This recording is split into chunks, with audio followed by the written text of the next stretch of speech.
ধর্মনগর জেলা হাসপাতালে ঘটে যাওয়া সাম্প্রতিক ঘটনাকে কেন্দ্র করে সংবাদ সম্মেলন ডেকে নিজেদের অবস্থান স্পষ্ট করল all Tripura government doctors association এবং স্থানীয় চিকিৎসকরা। শুক্রবার উত্তর ত্রিপুরা জেলা হাসপাতালে ট্রমা সেন্টারের দ্বিতীয় তলায় আয়োজিত এই যৌথ সাংবাদিক সম্মেলনে উপস্থিত ছিলেন উত্তর জেলার মুখ্য স্বাস্থ্য আধিকারিক ডক্টর দীপক হালদার, সংগঠনের সম্পাদক ডক্টর আশিস দাস কাননক এবং মেডিকেল সুপার ডক্টর ভাস্কর দাস সহ অন্যান্য চিকিৎসকরা।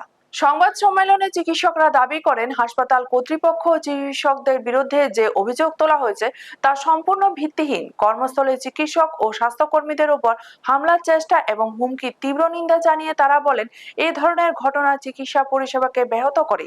ইতিমধ্যে জড়িতদের বিরুদ্ধে ধর্মনগর থানায় একটি লিখিত এফআইআর দায়ের করা হয়েছে। অবিলম্বে দোষীদের গ্রেপ্তার করে কঠোর আইনি ব্যবস্থা নেওয়ার জন্য প্রশাসনের কাছে জোর দাবি জানিয়েছেন চিকিৎসকরা। Bureau report, news Tatkal 24।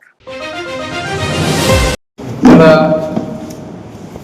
11:30-12টা নাগাদ একজন পেশেন্ট আসে ইমার্জেন্সি ইউনিটে।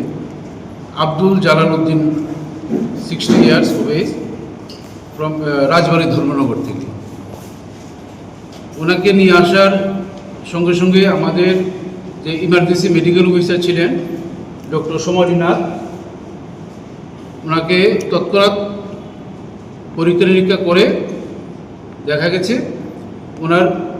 ওনাকে মৃত, এবং সব ধরনের পরীক্ষা করে করে পেশেন্ট পার্টিকে কাউন্সিলও করা হয়েছে, আশ্বস্ত করা করা হয়েছে যে পেশেন্ট মৃত বলে ঘোষণা দেওয়া হয়। কিন্তু আমাদের একটা প্রোটোকল, যে ফাইনাল ডিক্লারেশনের আগে একটা নর্মস আছে, আমরা ইসিজি করে আমাদের রেকর্ড কিপিংয়ের জন্য দরকার হয়, আমরা রাখি সাধারণত। আসলে ঘটনা তো আপনি তো ছিলেন ডিউটিতে। কালকে 12টা 7 নাগাদ আব্দুল জালাল উদ্দিন রাজবাড়ি থেকে ব্রড ডেড অবস্থায় নিয়ে এসেছিল আমার কাছে। তো আমি ওনাকে এক্সামিন করে দেখলাম যে উনি মৃত, ওনার মধ্যে that is no sign of life. তো ওনার ওয়াইফকে আমি যথারীতি জানালাম, সঙ্গে যারা এসকর্টিং ছিলেন ওদেরকেও জানালাম যে উনি তো মৃত।